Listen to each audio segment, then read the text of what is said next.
Tangiran di jagan nong pioti lodiang dengi ubera denga gora i bainya bayana dera jona wumbe telon tedongan ti joga gena ko betul kaciran bere denga bongloy manjang ti yewe dago wapal ganding kin nyanda nyan ti doli jagi nyan bor nyan tin yar kicin pioti el manwek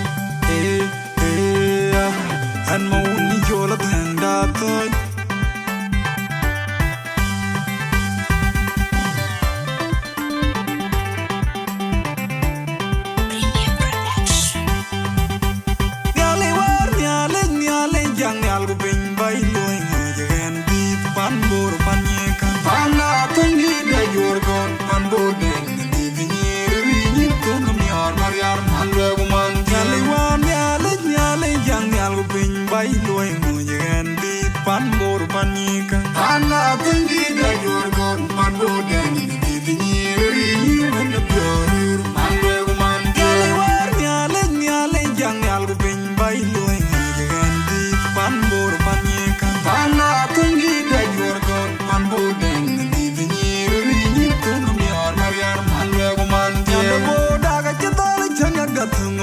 Mariar ko kalaki kwan de jinen tag yin haunom jambor ya zili bagar pyo wajin pyo tiang wache jaman ag bai ga rim bai nya ga chemo ye nya nadan jo ga nyal je du ban ya la wai nya bodan jin mariar wal kan mariar ko lak je kwan de jinen tag yin haunom jambor ya zili bagar pyo wajin pyo tiang wache jaman ag bai ga rim bai nya ga chemo ye nya nadan jo ga nyal je du ban ya la wai nya bodan jin mariar wal kan Mon na nyan bora jin pyo diel kwa jin pyo lek nyan ma ton ye me kariu jang lo ja bian ti ke ding de la nyan boda ku nyor mariam sili de lo nyan ba nyin pyo kol nyang na jin pyo diel kwa jin pyo lek nyan ma ton ye me kariu jang lo ja bian ti ke ding de la nyan boda ku nyor mariam sili de lo nyan de gnum bai di da jin pyo diel kwa jin pyo lek nyan ma ton ye me kariu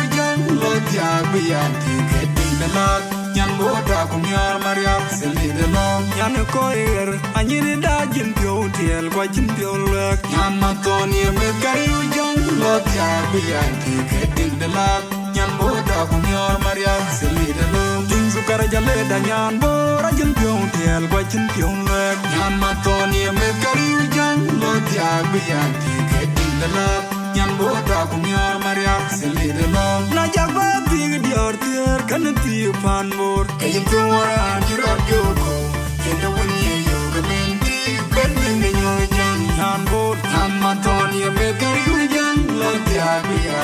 ke tik de la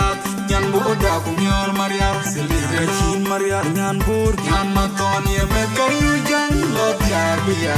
ke tik de la nyan boda ku nyor mariam sili de chin mariam nyan bor nyan ma ton ye me kariu jan lo ja biya ke tik de la nyan boda ku nyor mariam sili de lo gan ma uni jola benda to jamen nyan ko te ki jamen wen nyan ko te ki by a body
che jaman na bai ga ga pionerim boy nyan da ga che mo nyan dan jo ga nyal ji bi ga ben ya killa wai ga nyan bu den kin maria ra wel kan adi maria balla ti chwan de chinen ya ga yin lao nom jan bo ra ya zili ko ga pio wa jin pio dien ko che jaman na bai ga ga pionerim boy nyan da ga che mo nyan dan jo ga nyal ji bi ga ben ya killa wai ga nyan bu den kin maria ra wel kan adi dan mon na nyan bo ra jin pio diel ko jin pio lek nyan ma ton ya me ka jang lo ya bi ya ke din de lo nyan bo da ku nyor maria seli de lo nyan ba nyin piu kol nyang na jin pio diel ko jin pio lek nyan ma ton ya me ka jang lo ya bi ya ke din de lo nyan bo da ku nyor maria seli de lo nyan de gnum bai di da jin pio diel ko jin pio lek nyan ma ton ya me ka jang lo ya bi ya ke din de lo nyan bo da ku nyor maria seli de lo nyan ko er anyini da jin pio diel ko jin pio lek nyan ma ton ye me kari jang lo ya bi ya ke din de la nyan bo da ku nyor maria seli de lo din su kar jale da nyan bo ra jin pio diel ko jin pio lek nyan ma ton ye me kari jang lo ya bi ya ke din de la nyan bo da ku nyor maria seli de lo na jag ba big dior tier kan ti pan mor kayin tu mora jiro yo ko kendo woni yo ga benti bende nyu jang nyan bo nyan ma ton ye me kari jang lo ya bi ya ke ding de la nyan bo da ku nyor maria seli de chin maria nyan bo nyan ma ton ye me kari jang lo ya bi ya ke ding de la nyan bo da ku nyor maria seli de chin maria nyan bo nyan ma ton ye me kari jang lo ya bi ya ke ding de la nyan bo da ku nyor maria